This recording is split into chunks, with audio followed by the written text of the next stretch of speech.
Well, I'm always here all the back, time. but you're back now. So There you that's so all those fans of our show who love it, Xavier, he is back for a second week in a row.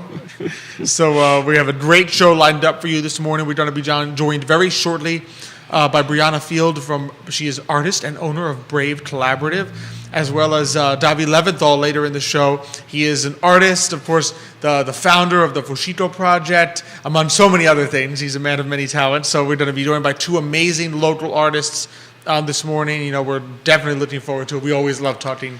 Oh no, absolutely, art and it's not only that. What impresses me the most is because I'm so bad at art. Let's be honest. I mean, I can't draw figure sticks. I'm pretty good at. The people with the little legs and stuff. Other than that, it gets challenging for me. So when I meet people that are artists, I just admire them because how do they do that? It's like I watch them create these paintings or these murals or whatever it is that they do, and it's like, how do they do that? It's just I don't have that talent, so I'm always impressed. And I always try to figure out how did somebody even find out that they're very good at that, But I mean, you and I have seen it, little kids when they start drawing, it's like, that's better than I did. Kid's 2 years old, So exactly. Now it's just the way the process works, and to enjoy the beauty. Yeah. The beauty that artwork provides. So we always enjoy it. So we're looking forward to it tremendously. Be sure to like and share. Already got some people we're going to give a shout out to as soon as the show starts. Liking and sharing the show this morning. Just always appreciate all our viewers. If you have any questions, comments, be sure to let us know. Go ahead and send your love for our guests this morning, as well as any questions you may have for them. We'll ask all the easy ones. especially. That's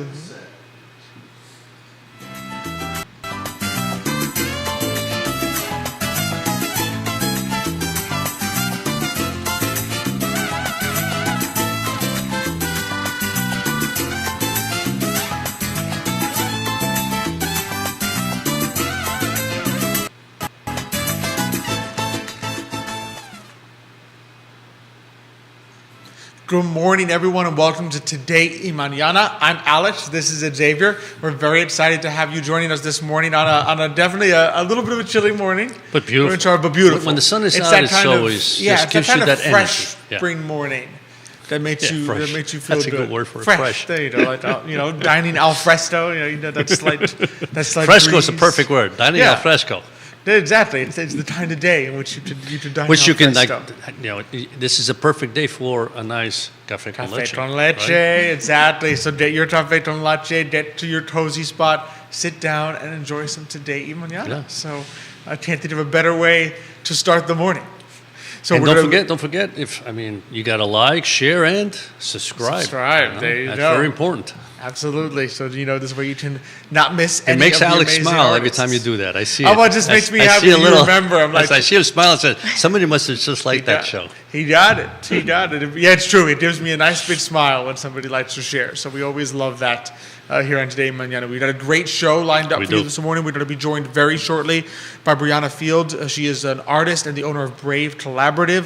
Followed later in the show by Davi Leventhal, the artist and founder of the Fushito Project, among many other things that we'll talk about. So we got some fantastic artists joining us this morning, and we're very excited about it. Already got some people liking the show this morning. Dimitri Dretro, thanks for liking the show this morning. Clara Kosha, thanks for liking the show this morning. So we got already some big fans. Absolutely, some big fans of the show. As always, love being here on the I Love Seville Network set. We love being presented by Emergent Financial Services and powered by our good friends at Matias Yon Realty, by our friends Miguel and Chit at Credit Serious Insurance, by Castle Hill Cider, and by Forward Adelante, the premier Latino networking group here in Charlottesville, Virginia. So I don't know about you, but I'm excited to. I'm always excited. Yeah, that's the best part of the show, right? To hear what our guests have to say. It is nobody really cares about our intro. They're like, Xavier, Alex, just get to the desk, get to the desks. So we are very excited to welcome to the show this morning Brianna Field. She is an artist and the owner of Brave Collaborative. Brianna, thanks so much for joining us this morning. Thank you for having me. It's an amazing opportunity. No, it's a pleasure. It's a pleasure to have you on. So for those who don't know you, tell us just a little bit about yourself, how you first became passionate about art and painting. Yeah, of course. So I've been a painter since I was a kid. I was very motivated by gifts. was always finding anything, rocks, boxes, whatever, painting them, and I'd give it to you. And I would say from the time I was a kid, I'm going to be an artist when I grow up. Wow. And I went to art school. I painted my first mural at 18. It was a really fun experience. And then I painted a couple more while I was in school. Excuse me. And I thought then this could be a really cool business, traveling around and painting in people's houses. But I didn't really have the drive or wherewithal to work for myself. I was also in school for woodworking, not for painting. Oh. I saw the facilities at the art school, and I saw all the machines in there, and I thought, if I'm going to do a 4-year degree, I want to come out with a completely new skill, not something I've been working on. So after school, I really chased that, and I ended up working in wood shops and furniture companies and teaching wood shop classes, and got a little away from the painting. And then I wanted to move around and kind of accidentally fell into winemaking, and then ended up chasing winemaking harvests for 10 years all around So the world. I was going to say, Yeah, very so I really talented. got pretty far from painting, and I stayed connected to it just by listening to what the people around me needed and wanted. And so I'd painted kind of on the side for different businesses I worked for, practical or artistic painting. I painted a mural in a hostel when I was traveling in India, and I painted a mural on the side of a barn while I was working on a farm in Ecuador. People would say, I kind of want to do this or that. And I'd say, well, you hired me to do this other thing, but I could do that. So I continued to develop a comfort with it, but wasn't really fully focused on it. And then, like a lot of entrepreneurs, kind of accidentally found my way back around to it. I was on a road trip from California to Virginia in the winter of 2020. And a friend bought a brand new house in Austin, Texas, and said, she was sending me pictures of all the white walls and said, come and paint in my house. And I said, Austin's not on the way to Virginia, and I haven't painted in years, so I don't know about that. But I ended up going and painting a mural and putting it on Facebook. And I had so many people interested in what I had done and invite me very sincerely to come paint in their homes. I'm fortunate to be from a really big family, and a lot of my cousins invited me into their homes, and that's how I started building a portfolio, was painting for friends and cousins. And after a few months of building a portfolio, I was really getting a lot of pressure from a lot of friends to keep going with this. They said, you found your thing, and it felt really good, So I decided to start, approaching it as an official business venture. And a friend showed me how to use Instagram. I got my first real clients, I guess I would say, just strangers from the internet. And another friend built a website for me, and another friend did some digital design work, and we worked out a logo. A friend even made a decal to put on my truck for me, and I got some free life coaching sessions from another friend to help with That's awesome. the imposter syndrome. And so it really was like the village of friendships raising me and convincing me that I didn't just have to do this as a side hustle, that I really had the ability to do it as a business. So I'm curious. So when you do murals, right? Is it inspired by what you want to put on there, or do you kind of work with? I mean, especially if it's inside the house, I suspect. Do the owners of the house have an idea as to I'd like to put this on the wall, or how does that work? Yeah. So that's actually the key to the puzzle for me has been working with people. Yeah.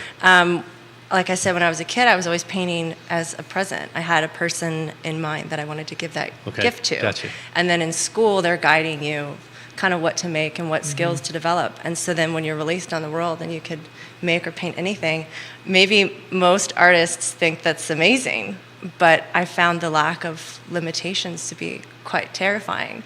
And I thought if you could paint anything, and out of anything you choose this, it better mean something, And I think I really struggled with that. Right. And so then just having the simple parameters set by a person saying, I like these colors, or this is my idea, or this is my passion, or this is really what memories I want to kind of commemorate with the mural, or how I want to feel when I walk in my space. Those limitations kind of start the creative wheels turning for me. Okay. And the mural for me is really, it's just a painting, and paintings are cool. But to me, it's an expression of that successful conversation with that client. And when I was working with friends and cousins, I was never designing or sketching anything. We were just talking and talking throughout the whole process of the mural. And so when my first client said, well, can you do some sketches or designs? I said, no. That's not how I've been doing this. And I've been really liking the process. And I've been very grateful to have people still continue to engage with that process for me. But the light bulb moment was that I need the person, I need the limitations that they kind of set to get the creative wheels turning. Exactly.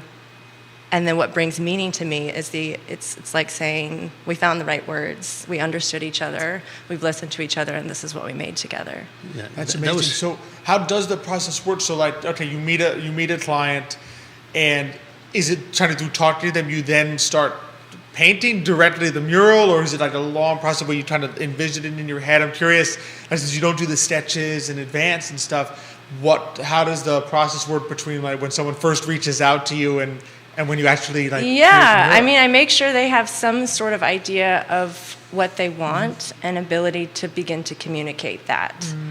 If someone says, I have no idea, well, then you can start the conversation by saying, why a mural versus just buying some art that you like? Yeah. Why do you want this to be created for you versus just going out and purchasing something you already resonate with?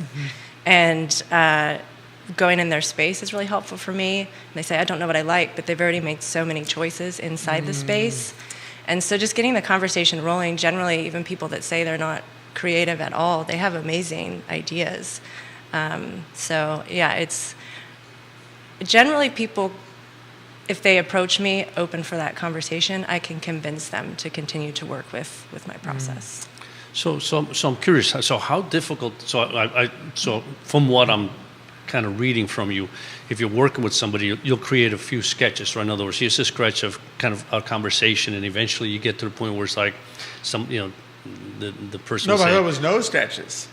No, there's no sketches whatsoever. I've done a couple that are like 2 minutes to show someone like the size of something compared to maybe a piece of furniture in the room, but that's it. Yeah. So you basically really, I prefer to do so that. you just talk, and then you just have this wall, and you begin to paint. Yes, Wow. I'll paint to me, over. that seems like awesome. You have I'll this paint huge over wall. stuff. It's like, I don't care. How big do I make this guy's head or this house on this wall? Or I've painted over an entire mural before. I worked on it for 4 days, and I decided I'd missed the mark, and it wasn't what I wanted. It wasn't what the client wanted. I rolled over it, and I started again. So you started again. So you had to paint the whole thing like white or Yes. whatever. Oh. I've never had a desk job in my life, ever. I've worked in a bunch of different industries, and I've never even had a job where I sit. So it doesn't interest me to sit there and try to figure out what something's going to look like before it's even started. Wow. It's like pulling out the soul of the process, And it's like going on a hike when you already know what the view is at the end. It's like, wow, that's it's amazing. very unexciting to me to think we're going to start this huge project. That's the analytical mind. That's me. That's the analytical mind. Like, no, you got to do this. Right. Well, that's what makes me excited to come back the next day and really work on it, because even I don't know. And so I tell people I'm going to be very receptive throughout the process. The beginning painting is just a continuation of the conversation. It's not, now the conversation is over, and I'm going to paint now. Every day I consult with the clients, and we walk through what's working, what's not. And I've painted over a lot of stuff, and I just prefer that process. And I'm just curious, do people usually like have, and maybe this is too much information for you to give us, but do they have like scenery? Do they have people that they knew? Do they have a surrealism, things like Dali stuff in there? I mean, what is it that most people like on their murals, on their walls? I've done some hand-painted wallpaper type things, and some abstract stuff. Gotcha. So that's kind of these more design elements. And then I've done, different imagery that people resonate with. I've done a lot of plant life and nature type murals. People really like that stuff in their space. It's very lively and fun, but also calming. Right. All different types of things. That's interesting. Wow. And some of them are rolling on the screen. If you're watching, you can see them. I particularly like there's that blue circular one. Yes. That's it's almost like a design. It's more not calligraphy, but like you said, more of an abstract mandala design. Yeah, it's a mandala. A mandala. There you go. And then there's the undersea. Yes. mural. I've done a couple. I've done, I think, 3 that are sea life motivated. Yeah. That's pretty nice. Someone who really loves the nautical. So you feel like you're in an aquarium or something, right? Yeah, but Yeah, I this did a is- baby's room that feels Yeah. like you're underwater Yeah, or on it's- the beach. that's And then I gonna did be- one at yeah. a water park Yeah. in Northern Virginia. It's that is all calming sea and life. restful. And it's just amazing that you can translate that onto a wall on such a large canvas, essentially. Thank that, you. That you can do. Do you It have to just- use special paint for that, or just? I latex use paint? house paint, which paint. has its limitations. It dries quite quickly, so Yeah. Okay. rendering it can be a bit challenging. Yeah. You have to really learn to work with the medium you're using.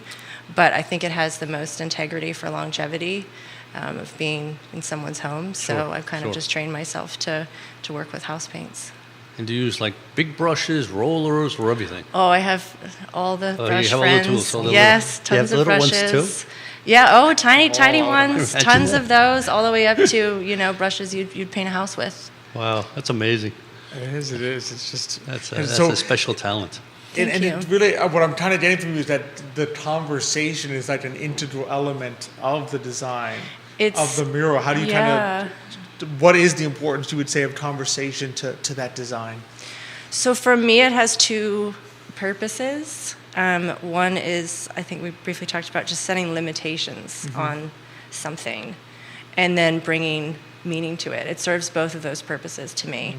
And an analogy I like to use, I've also cooked for a job before, and you think, well, if someone takes you in the fanciest grocery store in town and says, you have an unlimited budget and 12 people are coming to your house next week, what do you do? Like, it's too many options. It's true. Yeah. I think, I like scallops. I don't know. Yeah. But if someone says, okay, you're in a Food Lion, you've got $200, 12 people are coming to your house tonight, all of a sudden I have a million ideas.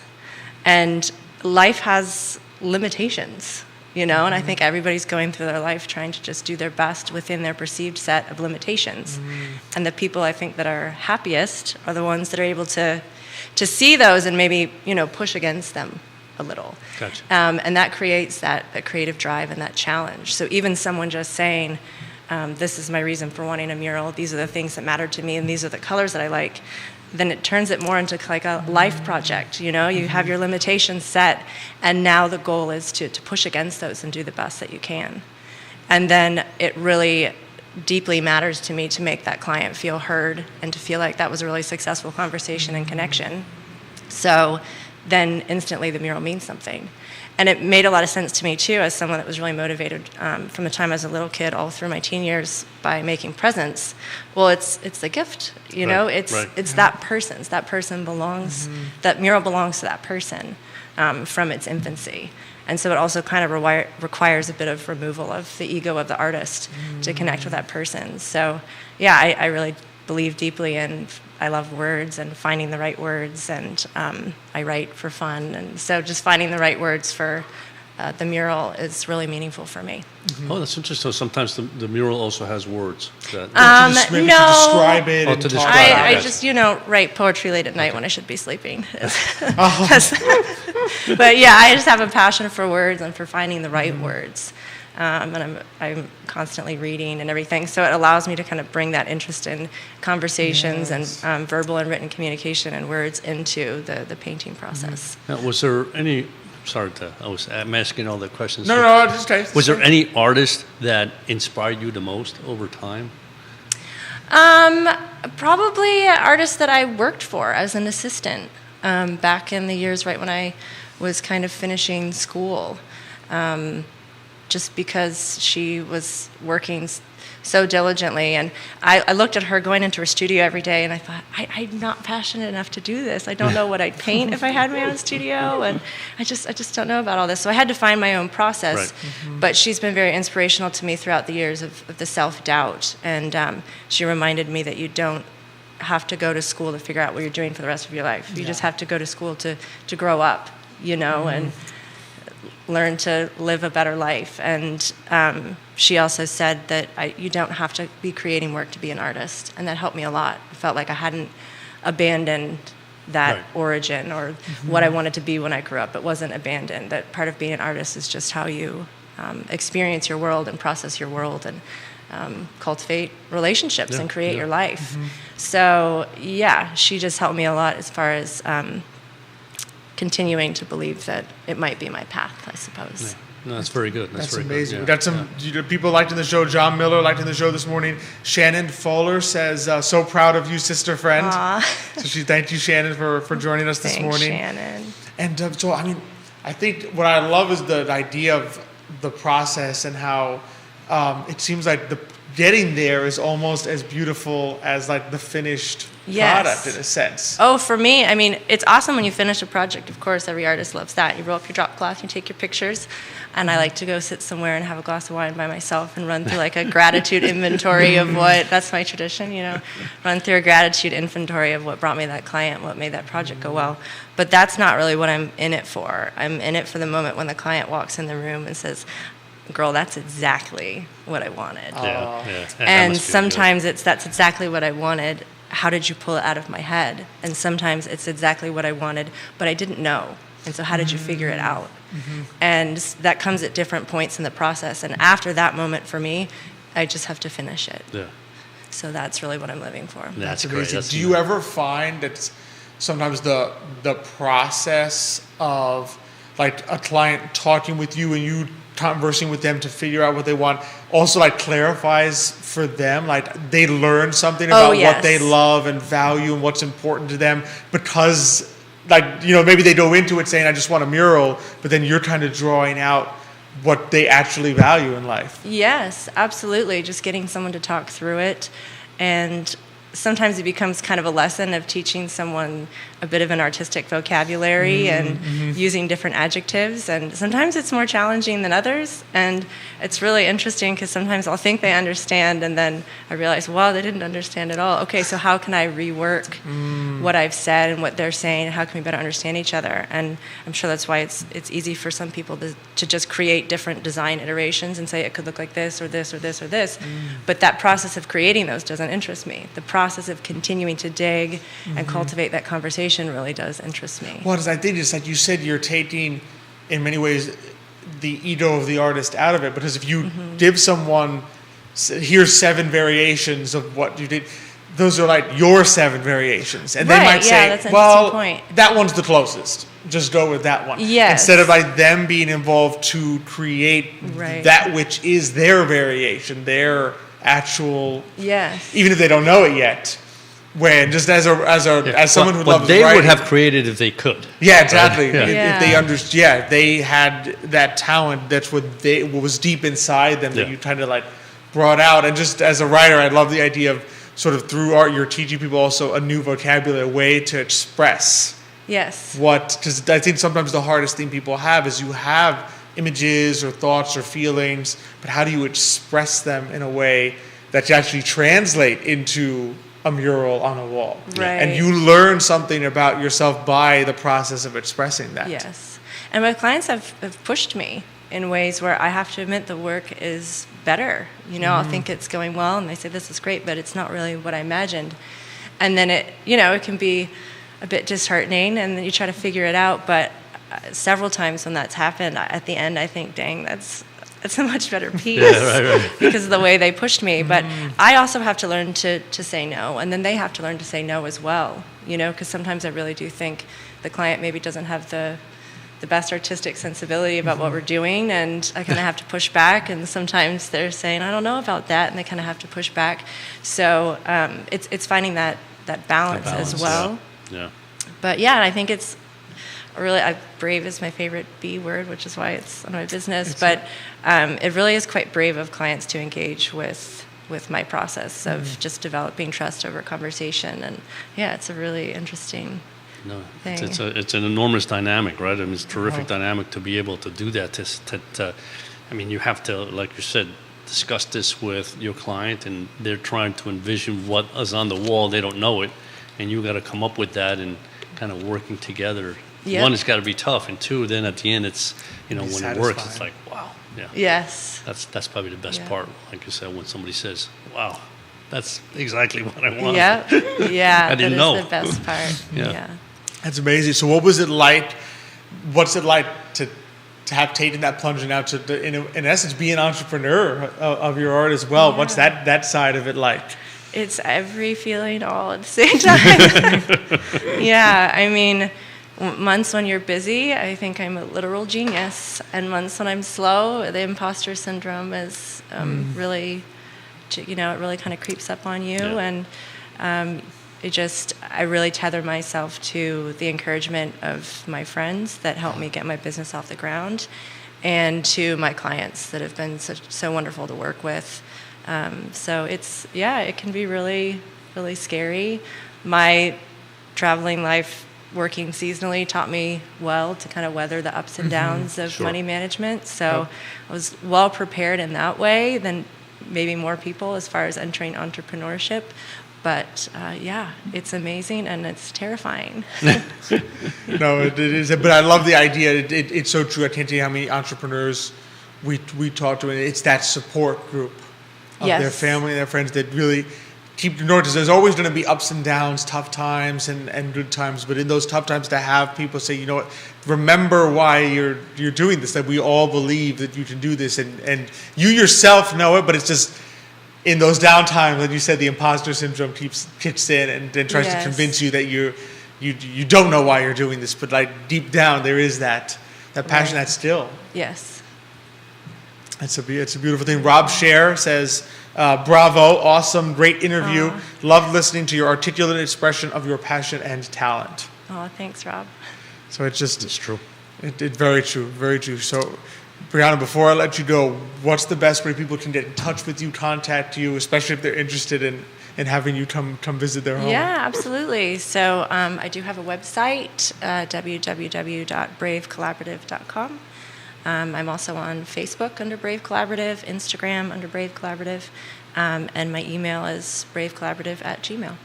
Perfect. It's super easy. Just Brave Collaborative across Facebook, Instagram, Gmail, and the website. A deciding factor coming up with I had lots of different ideas, but that's a smart move. Important things Absolutely, for me. yeah. Just remember one thing. Yeah. Exactly. Perfect. Well, Brianna, it's been such a pleasure. Your Thank you artwork for having me. is so really lovely, and I appreciate just love talking about the creative process with you. Yeah. It's an amazing way that you work, and the results. Yeah, it's an inspiring way that you work, and the results really show because it's beautiful, beautiful Thank artwork. you. This has been an amazing way to get to know Charlottesville. I really appreciate you guys. Oh, fantastic! Thank you. Thank you so much. Thanks. All right, as we go ahead and swap from one great artist to another. Yeah, exactly. Just. Like that, I'm always impressed with the ability that people have to show their talent, right, in different ways. And again, I mean, I think of just little pictures. We have to draw on a little, even a 4x4. That's almost to me impossible on a mural. It's like, wow, how do I even start? And I paint the walls. That's easy, but no, it's just something. Writing is the art form that I tend to lean towards. Right. So it's just, as a writer, I get all these images in my head and I can describe them with words, but I just appreciate so greatly the talent that people can take those images and actually express them on a wall. Like you can actually see the result. Well, I guess think about this. So think about it this way, right? So when you're writing, right? So you've got poetry, which I know poetry, short stories, and novels are somewhat different, right? But I mean, a poem is pretty short, so if you can get your images, like haiku for Pete's sakes, it's like 3 lines, right? So if you get that image into 3 or 4 lines, right, that's one way of doing it. So if you're very good at that, then all of a sudden you have to write a novel. I mean, that's going from a small thing to a big thing. So now you have to, how do I do that? How do I take what I know and put into this larger size, right? So that's it's just so impressive. In every to do that. I think in every artist has those challenges. Some people are just so good at it. Absolutely. And from one great artist to another great artist, or a man of many talents as well. So we're excited to welcome to the show Davi Leventhal. He's an artist. He's the founder of the Fushito Project. He's an interpreter at James Madison's Montpelier. He does so many amazing things. Wow. And so we're just very excited to have him on the show this morning. Davi, thanks for joining us. Good morning, Davi. Thank you so much for having me, guys. And I'd like to say, because I'm Brazilian, so Xavier is how we say my name in Alex. Perfect. Thank you guys for having me on. Very excited. No, same here. So we're very I haven't been excited called as well. Xavier in such a long time, but in Catalunya. So in Catalunya, that's how you pronounce it. So thank you. Absolutely. My memories. So, Davi, for those who don't know you, tell us a little bit about yourself and also how you first became interested in art and expressing yourself artistically. Well, I was originally born in Brazil, Rio de Janeiro, Brazil, and my family moved here to Roosevelt Island, New York City when I was 2 years old, where I grew up. I love people, and I've been a professional artist for years in New York, working with major institutions there, such as MoMA, Guggenheim Museum, the Park Avenue Armory, etc. Wow. And I started with art at an early age, like most of us creative people. I was one of those kids in the class that would always do caricatures of my teachers, mocking them. And this is actually hilarious, where this was in 5th grade. A teacher of mine found some of these drawings, because I would pass them around to my friends. And one of them found these drawings, and then every Monday morning, he would put up the projector on the screen, which nowadays, who knows, is probably Bluetooth, right? But he put a projector of sort of the curriculum for the week. So we slog in early on Monday morning, come sit at the desks, and then boom, projector goes on, light goes off, and it's my caricature of him. Everyone in the class starts cracking up. I sink down into my seat, right? I go, if there was one day I could have stayed in bed, it should have been this one. But the teacher was wonderful. He cracked up. He loved it. Yeah. So he celebrated it. So I always had a knack for drawing. I never really took it very seriously until senior year in high school, when I was like, hey, wait, I got to go to college. What am I going to do? And so I always had this skill with drawing, and so I created a portfolio and so forth, and that got me into Pratt Institute, and the rest is history after that. That's amazing. That's fantastic. So tell us, what are some of you're involved in a number of art projects here. Yes. What are some of the art projects you're involved in here? We can talk about Fushito Project and some of the others. Yes. So I created the Fushiko Project. So I studied painting, drawing, even Renaissance-style painting as well, ground pigments and all that stuff, making my own gesso, etc. Wow. I'm a big history nerd and so forth. And so I started with that, but I also utilized a textile craft that I grew up with in Brazil called fuxicos. Fuxicos, the great thing about it has a double meaning, because in Portuguese, fuxicar is to gossip. And so this is a textile craft that I saw the unique power within, to connect with people, to make bridges with people, because it's little leftover fabrics that people make little flowers from, or flower designs, and they attach one to the next to make all kinds of things in Brazil. Tabletop covers, bed covers, dolls. I even have Christmas trees that my mom and aunt made for me. So I saw the symbolism in that, is that these little fuxicos are like us, right? And that when we're able to make bridges with one another, we can create big and greater things. And so this is one of the projects, my aspects of my practice, is to utilize this craft, where I collaborated with a dear friend of mine, childhood friend, Julia Eki. Miss you. She's in Rio de Janeiro, Brazil, professional photographer. We collaborated on this, where we went into the favelas of Rio de Janeiro, which are the shanty towns, to seek out women who knew how to make this craft. Right. And to sit with them, for them to teach me. And we documented the whole process. I created artwork from this. But, and once you sit with them to do this, you can't help but gossip. Yep. Right? The aspect of the gossip was me asking about their life story. So, like I said, I love people, and art is one of the most powerful mediums. It's truly amazing. Like you guys were talking before, and Brianna and so forth. It transcends languages, right? I mean, it's not by chance Michelangelo painted the Sistine Chapel, right? So I utilized that to make bridges with these women, so I could help uplift their voices, which have been unheard their whole lives. And we mounted an exhibit that was presented in New York City and so forth. And so with that, I use these fuxicos and teach people how to do this.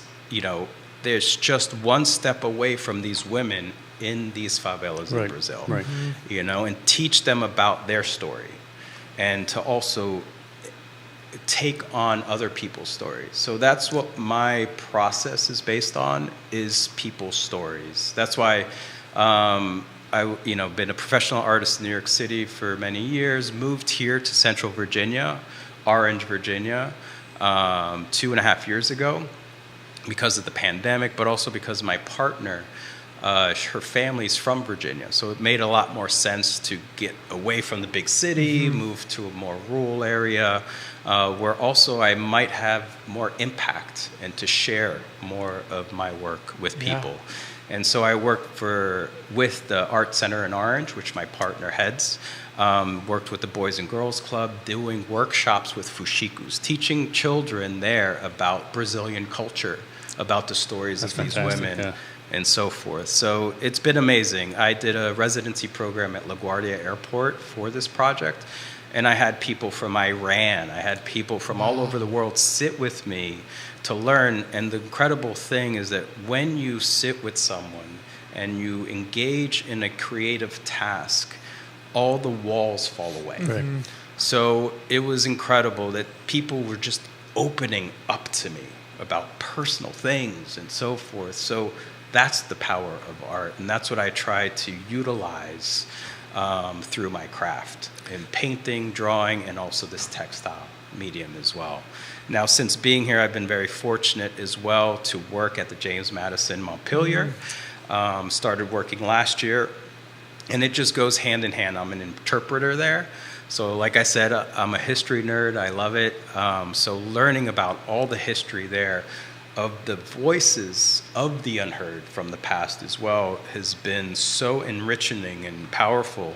It just feeds into my work, inspires me even more. So also, could I plug an event for Montpelier? Oh, absolutely, absolutely. Yeah, all right. My colleagues, they do an amazing job there. Go visit. It's incredible what they're doing, the mission. But there's a wonderful event coming up during spring break for kids and family. It's called We the Kids Day. It's on April 5th. It's a day full of activities, scavenger hunt, gifts, there are prizes, there are tours, there's garden masters there teaching how to pot plants and everything. So there's food. It's going to be an entire day of an event. So please come. I'm going to be there. A number of my colleagues will be there. It's a beautiful landscape, beautiful history. All the grounds are stunning. Exquisite. So exactly. And as an artist, it's very inspiring, the landscape and everything, the sunset, sunrise, all of it. So come out. It's worth it for the family. You could check it online at montpelier.org.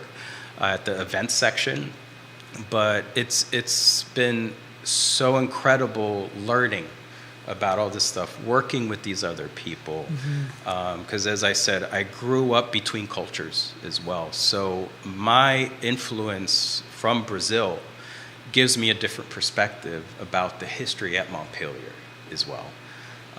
There are a lot of similarities and so forth, but it just keeps feeding the inspiration that I work with. I just love the notion. I feel like in many ways, you with your art, you connect with people across space and time.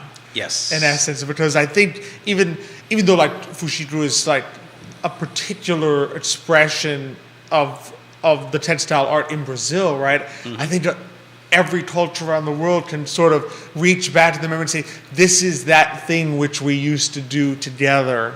Exactly. Right. And when it's like you said, when you're engaged in a common purpose, but the end goal of which is beauty, the creation of beauty. So it's not a common purpose that might divide, but it's a common purpose that everyone can unite. Because we all love beauty and we all appreciate beauty. And so I think maybe that's why those walls start to come down. You say, well, here we are.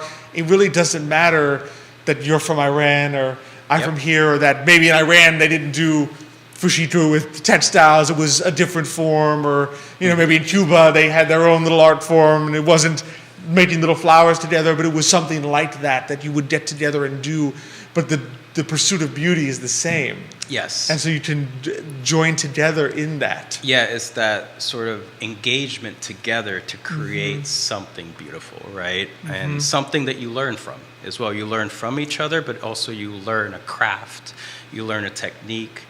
Even going back to Native American cultures, beading, all of it. We live around art. Everything is art. Yeah. So it's so powerful and wonderful. I had people from India even tell me, "Oh, I grew up with the same kind of craft in India." So, like you said, it's global. So it's amazing to make these connections and be part of it. Well, when you think about it, if you go back in history, right? So how many times do you go to a museum and you see artifacts of little pots and little whatever it may be, dishes or whatever, way back, right? And it's all the creativity, and you can imagine. I mean, and granted that back then they might have used some of it to eat on or to cook on, but we've seen miniatures, and the miniatures aren't used for anything. It's just the creativity. So I think we all have that creative urge, right? And some of us are able to kind of put it to I guess in a form and express it in a way that others just have a challenge. But in a way, we're all we all like to create things, right? And then, like me, I like the reason I like the garden is because I put a seed and it grows, and I think I did that, right? Not that I did much other than water it, but it just feels good. It's like it's growing, right? Right. And so, but I just wanted to ask you on the fushiko, it's called, right? So you literally learned how to do fushiko? Yep. Or because I was trying to get a feel for when you work with these ladies, did you work with them, or in the connection did you draw something where you would draw them doing it or anything of that sort? No, I worked with them. Okay. So the crux of the project was because fushiko is also in Brazil. It's more common, mostly, that women do this craft. Right, men is sort of kind of a taboo for them. We don't do that kind of stuff, So I was also purposely sitting with them for them to teach me how to make this, because breaking that gender barrier, but also engaging, interacting with that. So they're teaching me how to make this, and in that we're talking, and I'm asking about their life story, and I'm the one that benefited the most from it. It's truly, truly amazing how humbling it can be. For example, there was a lady, Dona Maria, one of the favelas, that she invited us into her home. She has a tiny little shack home. We arrived there. She was so happy, so ecstatic. She said, "Oh my God, you're an artist from New York City. Oh my God."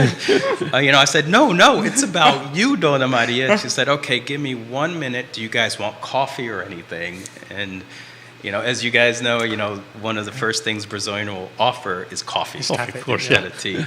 And so we're just like, no, what could we give you? And she goes, "Just excuse me a second." She went 2 doors down to her sister's house because she wanted to put on her best clothes. And she came back. And so, that exchange, she was just, ear to ear smiles. And that's the power, is that giving people the attention, allowing them to speak through what we artists do, to then share with others, is something truly beautiful. Yeah, it must be. Yeah, and probably one of the, for someone like that, probably one of those few moments where someone came and said, "I actually am here to listen to you." Yes. Because how infrequently must that happen? Yeah. Right. In the course of that, right? In the course of their life, to say, "No, I am actually here for you. I'm here to listen to what story. You want to say, not to tell you something, but to listen to you." It makes them feel alive and important, right? It makes them feel like I can now share this with somebody.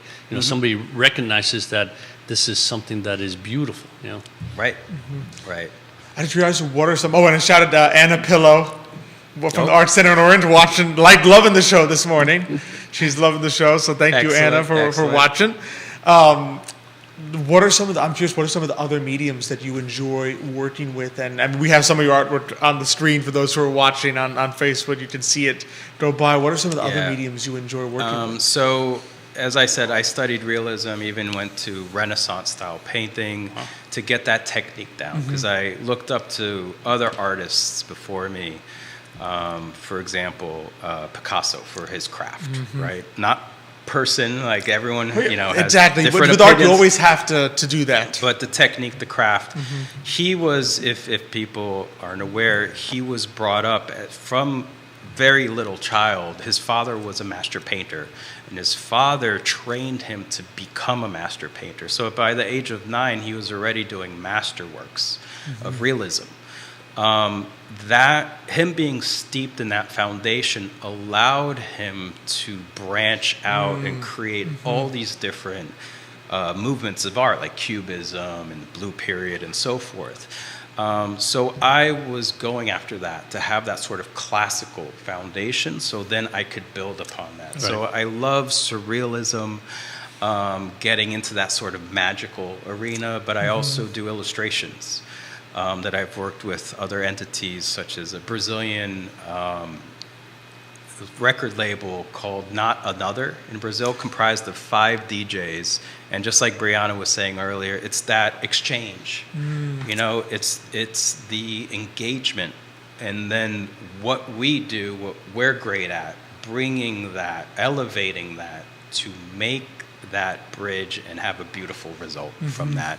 And so these 5 DJs, they wanted an album cover. I designed this whole campaign with them, that I created one piece that represented all of them, where everything was interconnected. And my work always is about that the interconnectedness of life itself. And so they mounted multiple album campaigns from that one piece, and then the last album they launched was the entire piece itself, bringing it all together. So, you know, one of the processes, you know, that you guys were mentioning before, how do you bridge that? How do you work with others to sort of execute what they have in mind in their head in a way that meets their goals, right? And so I narrowed it down to, let's say in this example, these DJs, give me 3 words that describe you. Interesting. And so within that, and then back and forth, and then I would do sketches, send it to them, see if it was to their liking or not, tweak things if it wasn't, and then from that I just ran with it. And they loved it. It was amazing. It was an amazing exchange because they were creative people as well, which was different because I've had clients who don't have a foot in creativeness. And a lot of times they have in their mind what they want. They don't really know how to express it or explain it, but they also want to micromanage the project, right? It's sort of like someone wanting to go to the restaurant, wanting to order a steak, but then telling the chef how to cook it. Yeah, exactly. So you get that a lot as an artist. So it's about mitigating that and reassuring them that no, I'm professional here. I understand composition, color, all this stuff. I'm going to marry all these things in the best way I can envision it that will meet all of the requirements you're looking for. And hey, maybe it'll come out to be something even better than you were imagining, which happens a lot. It's true. It's true because you work with people, and as you said, that when you begin to learn how to express, you grow as the person, but then you're able to then better help the artist understand how to execute exactly that because you're expressing it better. And sometimes I would imagine it's kind of like drawing teeth a little bit to get peeling the layers of the onion to get back there. It can, because they're excited about it, right? Like if, I've done murals before too, and so if a client's like, oh, I want this mural in my house, this is what I want. This is what I have in mind. You go, okay, what if I use this kind of color? What about this? And how about this perspective or this? So you start showing them different angles of what it can be. Yeah. Right? And reassuring them that, no, I know what I'm doing. I understand. Oh, you don't like that? Then okay, let's tweak it a little bit to your liking. So it's that marrying process, like Brianna said. You open up their world a little bit to things they may not have considered. I mean, they push you and you in a way. Exactly. I mean, if I said, paint a mural in my house of a house on a hill, because that's the only thing I know how to draw, right? and I just gave you my house on a hill, you'd be like, I think you could also do this and do that, but I have to move beyond my little drawing of a house on a hill to say, there's so much more that this could be. Right. But also, as the artist, you have to abide by the client. So if they want just that house, then do that house if you're willing to do it that way. Exactly. And so forth. But, exactly. Well, Andre Xavier, a good friend of the show, he says, being from Brazil himself. Andre Xavier, he runs, he's got Patch Brewery. He's a great entrepreneur here at Patch Brewery. He does. I've been to Patch the Brewery. I Seville, loved it. Hop on Seville tours. Andre Javier, he's from Brazil as well. So Oh, he says, alô, alô, irmão. and he says he Prazer. greatly appreciates your interest in the marginalized craft of the favela. It's very inspiring. Yes. So And thanks so for- that's basically what I do, is to uplift the voices of the unheard, through the power of art, Yeah, which is an amazing privilege I have to do. which is a beautiful thing. It certainly is. It's It certainly is. beautiful. Yeah, I mean that's a beautiful thing about art. You can do that, whether it be photography, whether it be writing stories. Because how many stories? I mean, you look at some novels and you realize the background of the novels is where that person lives, Yeah, right? that's It where may they be came from. the characters may be creative, but the story itself, you start reading, you say, wait a minute, this is where he lived, this is how people acted, this is how people thought about the universe per se. So, that's the nice thing about art. It really does highlight that, the as you said, the voices of the unheard. Yeah, and also opens worlds. Oh, to you, big right? time. Like Big books time. and so Yeah, forth. Yeah, yeah. different I mean, perspectives. You think about when you go on vacation. I mean, at least us. When you go on vacation, one of the places you always want to go visit is the museum, right? Mm-hmm. Because you want to see the artwork that, whether it be from way back time or just current, right? But you just want to see the artists that were so creative that they're in a museum or in an art gallery or whatever. You do that because that's part of where you go. That's part of the history. That's the cultural treasures yes, of the world. yeah. That and the food, we love it. Yeah, especially the food. Oh, yes. Yeah. which I was hoping there would be some café con leche here, but He drank it all. He drank comes it. in and Jeez. he never gets here. All right, If Nick was here, he would have brought it, but he's on vacation. right. So he would he's like, Maybe my next time. assistant. Next time. Next Now time we for know. sure. So, Davi, before we let you go, what's the best way for people to get in touch with you and to reach out and to net? I have a website, www.davileventhal.com. You can find info about my Fushiku project on that, and you can reach out to me there. Examples of my work, portraitures, landscapes as well, and so forth. So yeah, that's the best way to reach out to me, and hope to hear from you soon. Absolutely, yeah. And if you go to it, especially if you're watching on the live stream of Davi Leventhal on his Facebook page, you can also, there is the link to the Fushito project there as well. Yep. That you just click it and go straight to the website, along with, the James Madison's Montpelier, which is April 5th. Yeah. Yes, The April fun 5th. day for kids to just For kids and families to come family, out. Families, there are activities for adults, for children. I mean, it's going to be amazing. There, open house tours, everything. It's going to be a full day. That's Fun fantastic. day. No better way to introduce your kids to the beautiful location and history that is Montpelier. History, Exactly. art, Than to look, bring yeah, them on a nature. fun day and get them Yeah. to just see the beautiful area and then begin to connect with that history Yeah, there. absolutely. Yep, and I'll be there too. Just a So there you little go. Extra You get to perk. meet extra perk, Yeah. exactly. You get to go meet Davi. Yeah. Davi, it's been an absolute pleasure. Thank you so much Thank for you so joining much. us. Thank this you morning. guys for having me. Muchas Thanks. gracias. Mucho gusto. Thank you so much. How would you say muchas gracias in Portuguese? Muito obrigado. Muito Muito obrigado. Oh, obrigado. muy obrigado. huh? Muito obrigado. Muito obrigado. Thank you. Thank you Appreciate guys. Thank you, David. Fantastic. Yeah, absolutely. Fantastic interview. We just This has love. been fun. I mean, This this has is been fun. so much fun. I just Yeah. love connecting with the passion. Well, it's and just, again, I mean, even the type of art that he was discussing, from the Brazil. It's I mean, amazing, just yeah. I mean, I haven't seen it, so I got to take a look at it. But yeah, it's inspiring how people just find ways to create, right? Yeah. You just look around and sometimes you go, wow, how did they do that? How did they come up with and that? say this is all I have, but I can still make Yeah, beauty with exactly, this. exactly. Yeah, yeah. It's amazing. Like in the old days with the stitching, right? The cross stitch and things like that. You used to see that all the time because there was no internet, no TV, no radio. It was hard to read back then with a candle. So women did a lot of that work, and it's just beautiful. You look at it now, you go, that's just a lot amazing. of you can see that it takes a long time the to patience. do this. And the patience. Probably a yeah. great way. I bet you working with Fujito is also probably a great way to build patience, build the virtue of patience. And I bet have you women do it together, so they connect, Oh, they yeah, of discuss, course. they talk, they chat. So it's an interaction, right? And wow, this has been Beautiful thing. exciting. It's been a great. It's been a great show. Really, really loved every minute of it. And next week got another artist. We got a little mix next week. So we're gonna have on Katie Brandish from Katie B Glass Art. Okay. And so a new medium. New medium, also art. absolutely. And then we're gonna have Zachary Jackson. He's the Solarfy guy. Oh. So he's doing some solar installation. Solar. So he got some. Beautiful. So 2 different types of businesses. Absolutely. We're going to mix it up a little next week Need on the everything. show.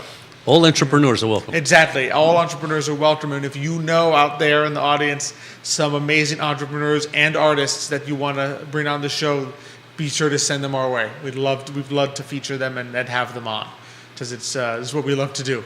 Exactly. So Yeah. that's what we're here for. Highlight them, and you learn. I mean, that the one thing I always say, it doesn't matter how old you are. The most important thing is always continue to learn, right? Mm-hmm. And the minute you stop doing that, yeah, I think you're in trouble. Absolutely. Rita Sign, thanks for watching the show this morning, or Rita Cine. I'm not sure which way to pronounce it, but thanks for liking the show this morning. Is there an accent on the E? No, there isn't, but I just wasn't sure. I wasn't sure which one, but sometimes Facebook can't.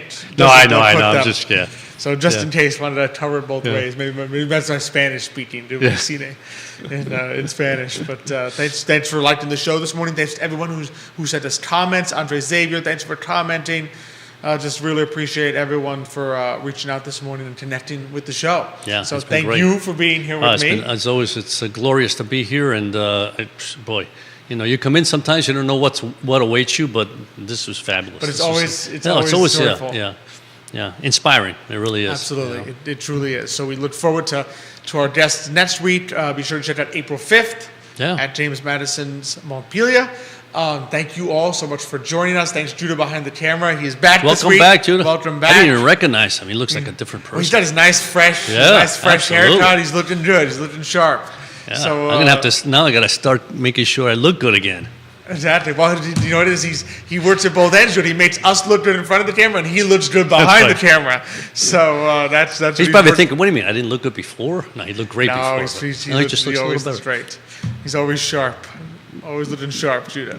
So thanks to Judah behind the camera. Thanks to I Love CVille Network and the set. Thank you to Emergent Financial Services for presenting. Of course, thank you to our great partners, Castle Hill Cider, Credit Serious Insurance, Matias Yon Realty, and Forward Adelante, the premier Latino networking group here in Charlottesville, Virginia. Thank you all so much. Couldn't do the show without our great partners, and Absolutely. we couldn't do it especially without you, our audience. We just appreciate you all so much. We look forward to seeing you all next week. But until that time, as we always close on the show, hasta mañana. Great show. Fantastic. Love Yeah. it. You were both